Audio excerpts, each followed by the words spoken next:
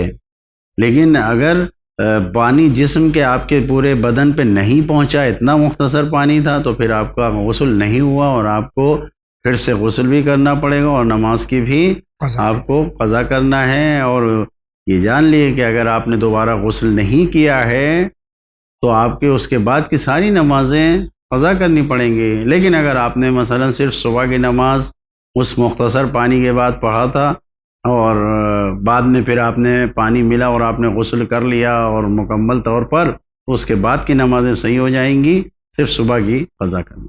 بہت بہت شکریہ. اگلا سوال. میں مجھے نگر سے بول رہی ہوں. آواز آ رہی ہے آپ کو؟ میرے رشتے میں بہت پرابلم ہے، اس کے آتے ہیں اگر ہوتے نہیں. مجھے نگر سے ہوں، کوئی دعا بتاؤ جو میرا رشتہ ہو جائے. السلام علیکم. دعا میں یاد رکھنا، اس کا جواب دیں. پہلی بات تو یہ میں عرض کر دوں کہ جب آپ کا ٹیلی فون لگ جائے، برائے مہربانی اپنے ٹی وی کو، دوسرے ڈسٹربنسز کو ختم کرنے کی کوشش کیجیے تاکہ آپ کا جو ہے مکمل طور سے صحیح طرح سے سوال مجھ تک پہنچے اور میں علماء کی خدمت میں پیش کر سکوں. بہت سے سوالات صرف اس لیے رد کر دیے جاتے ہیں کیونکہ پیچھے ڈسٹربنس ہوتا ہے، سوال واضح نہیں ہوتے ہیں اور ہم سمجھ نہیں پاتے ہیں، اور پھر بعد میں آپ کو شکایت ہوتی ہے. تو میں معذرت کے ساتھ آپ سے درخواست کروں گا کہ احتیاط کیجیے، جب آپ کا سوال آپ ٹیلی فون کے ذریعے سے بھیج رہے ہیں تو پیچھے کے ڈسٹربنس کو ختم کیجیے. بہرحال جو سوال میری سمجھ میں آیا کہ ان کے رشتے جو ہے آتے نہیں یا اس میں کوتاہی ہو رہی ہے، اس سلسلے میں ان کو کیا کرنا چاہیے؟ سب سے پہلے تو بہرحال فیلڈ ورک کرنا چاہیے اور جو بھی ہے اس کو رشتے کی کوشش کرنا چاہیے، رشتے لے کے جانا چاہیے، پتہ کرنا چاہیے اور اس میں آگے بڑھنا چاہیے. اس کے علاوہ جو دعائیں کہی گئی ہیں، آسان طریقہ مولا متقیان امیر المومنین علیہ الصلوۃ والسلام نے فرمایا کہ 2 رکعت نماز پڑھ کے انسان دعا کرے. خاص اسی رشتے کے لیے 2 رکعت نماز پڑھے، نماز حاجت جسے کہا جاتا ہے، نماز استخارہ بھی کہا جاتا ہے، یعنی طلب خیر. تو شادی اور رشتے سے بڑی خیر کیا ہے جس کو طلب کرنا ہے؟ تو اس کو 2 رکعت نماز پڑھے صبح کی طرح، اس کے بعد دعا کرے، یہ سب سے اہم ہے. اس کے علاوہ سورہ طٰہٰ کے بارے میں ملتا ہے کہ اگر اس کو کوئی لڑکی جس کا رشتہ نہیں آ رہا ہے، بالٹی میں ٹپ میں پانی بھر کے اس پر سورہ طٰہٰ پڑھ کر پھونک کے اس پانی سے نہا لے تو انشاءاللہ جلدی رشتے آتے. بہت بہت شکریہ. اگلا سوال. السلام علیکم جاوید بھائی اور مولانا صاحب، میں آسام سے بول رہا ہوں، نوشاد علی. میرا 2 کوشچن ہے. ایک ہو گیا جیسے سیاہ اور سنی. میں سیاہ کو تو رمضان مہینے میں تراویح پڑھا ہوا نہیں دیکھا، کیا تراویح نہیں پڑھ سکتا ہے؟ اور دوسرا سوال ہو گیا ہے، میں گھر میں فجر کی نماز پڑھ کے امام حسین کا زیارت کر سکتا ہوں؟ اگر اور حضرت فاطمہ الزہرا، امام حسین اور امام مہدی علیہ السلام کی زیارت گھر سے میں کر سکتا ہوں کہ نہیں؟ پلیز تھوڑا بتا دیجیے گا. السلام علیکم ورحمۃ اللہ وبرکاتہ. یہ ہمارے بھائی آسام سے سوال کر رہے ہیں. ان کا پہلا سوال تو یہ ہے کہ اہل تشیع یعنی شیعہ حضرات نماز تراویح کیوں نہیں پڑھتے؟ دلیلیں ہیں مذہب اہل بیت اور مذہب شیعہ میں، کیونکہ یہ مذہب اہل بیت رسول اللہ کی تعلیمات پر عمل کرتا ہے. سرکار رسالت مآب کے زمانے میں تراویح نہیں تھی، انہوں نے نہیں پڑھا، اس لیے ہم نہیں پڑھتے ہیں. یہاں تک کہ خلیفہ اول کے زمانے میں بھی نہیں تھی تراویح. تو جو چیزیں بعد میں ایجاد ہوئی ہیں اس کو ہم فالو نہیں کرتے، اس لیے ہم اہل بیت اطہار علیہ السلام کی تعلیمات میں نہیں ہے، اس لیے ہم نہیں پڑھتے ہیں تراویح. دوسرا سوال ان کا یہ ہے کہ یہ نماز صبح کے بعد میں معصومین علیہ الصلوۃ والسلام پنجتن پاک یا حضرت حجت اجل اللہ تعالیٰ فرج شریف کی زیارت پڑھنا چاہتے ہیں، ان کو سلام کرنا چاہتے ہیں، تو کیا صحیح ہے؟ بالکل صحیح ہے. نماز کے بعد انسان اہل بیت اطہار علیہ السلام پنجتن پاک کا نام لے کے ان کو سلام کرے، یا جو سلام طریقہ آیا ہے، جو دعاؤں کی کتاب میں زیارتیں لکھی گئی ہیں جی ان الفاظ کے ذریعے سلام کرے، بالکل صحیح ہے. یا صرف اتنا ہی کہہ دے السلام علیکم یا رسول اللہ، السلام علیکم یا امیر المومنین علی ابن ابی طالب. اسی طریقے سے سارے ائمہ کا نام لے کے اگر صرف اتنا بھی کہہ دے تو بھی صحیح ہے، اور سلام پہنچ جائے گا اور بالکل کر سکتے ہیں. بے شک. بہت بہت شکریہ. اگلا سوال. السلام علیکم جناب میرا سوال یہ ہے کہ کیا میں نے جو یہ 50 روپیز اس نمبر پہ UPI کے ذریعے ڈالے ہیں، کیا آگے سے بھی چینل ون کے لیے میں اس نمبر پہ ڈال سکتا ہوں، یا کوئی اور QR کوڈ ہے تو وہ سینڈ کر دیجیے پلیز. یہ آپ نے ڈونیشن دیا، آپ کا بہت بہت شکریہ. یہ آپ کا چینل ہے، جیسے کہ اپنے مولانا نے ارشاد فرمایا کہ چینل ون کی اعانت، چینل ون کی مدد، یہ پیغام انسانیت کی مدد ہے، پیغام اہل بیت علیہ الصلوۃ والسلام کی مدد ہے، اور یقیناً اس سے ہم دونوں دنیا میں، اس میں بھی اور آخرت میں بھی ہم ثواب کمائیں گے اور اس کا فائدہ اٹھائیں گے. اسی کے ساتھ میں یہ QR کوڈ آ رہا ہے آپ کے اسکرین پہ، آپ اس کو دیکھ لیجئے، اس پہ آپ مزید رقوم اپنی بھیج سکتے ہیں. آپ کا بہت بہت شکریہ. اگلا سوال. السلام علیکم مولانا صاحب، میرا سوال یہ ہے کہ ایک میری اولاد ہے، وہ نماز نہیں پڑھتی، روزے پہ نہیں جاتی. میں سوچتی ہوں کہ مسجد جائے، نماز پڑھے، جو ہے روزے پہ جائے زیارت کے لیے. مجلس کا شوق ہے، تبرک لا کے دے گا، مجلس کروائیے، نظر کروائیے، لیکن نماز اور روزے پہ نہیں جاتا. میں اس کے لیے کیا کروں بتائیے. خدا حافظ. ماں کی التجا ہے، بیٹا نماز نہیں پڑھتا، کس طرح سے ترغیب دی جائے؟ اگر چھوٹا بچہ ہے تو اس کے سامنے جب ماں باپ خود نماز پڑھیں گے تو خود بخود سیکھے گا نماز. جی. اور اگر سمجھدار ہے تو اس کو بتائے کہ جس خدا نے پیدا کیا ہے. جب ماں اور باپ جو اس دنیا میں مجازی خالق ہیں، ان کی باتوں کو وہ مان رہا ہے، جو وہ ماں کہہ رہی اس کو مان رہا ہے، جو باپ کہہ رہے اس کو مان رہا ہے، تو اس کو بتائیں کہ وہ خدا جس نے پیدا کیا اس کی عبادت کرنا چاہیے. تو سمجھا کے بات کر کے اس کو نماز کی طرف لایا جا سکتا ہے. ایسے دوست جو نماز وغیرہ سے اس کو دور رکھتے ہوں، یا ان سے دور کریں اور اپنے بچے کو بتائیں کہ نماز کے فائدے کیا ہیں، دنیاوی فائدے اس کو بتائیں. نماز کے آخرت کے تو فائدے ہیں ہی کہ مثلا نماز پڑھنے سے انسان کی زندگی کے تمام کام وقت پر انجام پاتے ہیں. تو اس طریقے سے اس کو شوق دلا کے، اگر چھوٹا بچہ ہے اور بھی نماز نہیں پڑھتا تو اس کو انعام دے کے، کوئی گفٹ دے کے، تحفہ دے کے اس کو نماز کی طرف لایا جا سکتا. بہت بہت شکریہ. اگلا سوال کس کا دیکھتے ہیں؟ میں غازی آباد سے بلانگ کرتا ہوں. تو سر میرا سوال یہ ہے کہ مثلا کوئی پیش امام اور وہ مسجد کا یا امام والے کا نام کا مطلب زیادہ آ رہا ہے، تو اس کے پیچھے نماز پڑھنا وہ صحیح ہے کہ نہیں؟ اگر کسی پیش نماز کی عدالت کا یقین ہو کہ عادل نہیں ہے تو کیا اس کے پیچھے نماز صحیح ہے؟ اگر عدالت پہ شک ہے تو نماز نہیں صحیح ہے. یقین ہے اگر کہ عادل نہیں ہے تو نماز صحیح نہیں ہے. شک پہ بھروسہ نہیں کرنا چاہیے.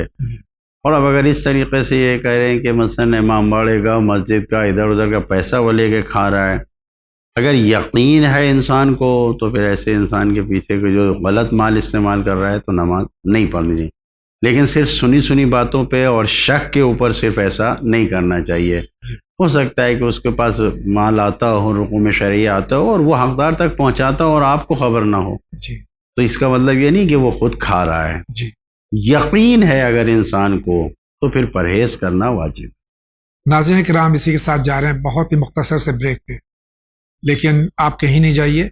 انشاءاللہ جو بقیہ سوالات ہیں جب لوٹیں گے آغاز خدمت پیش کریں گے.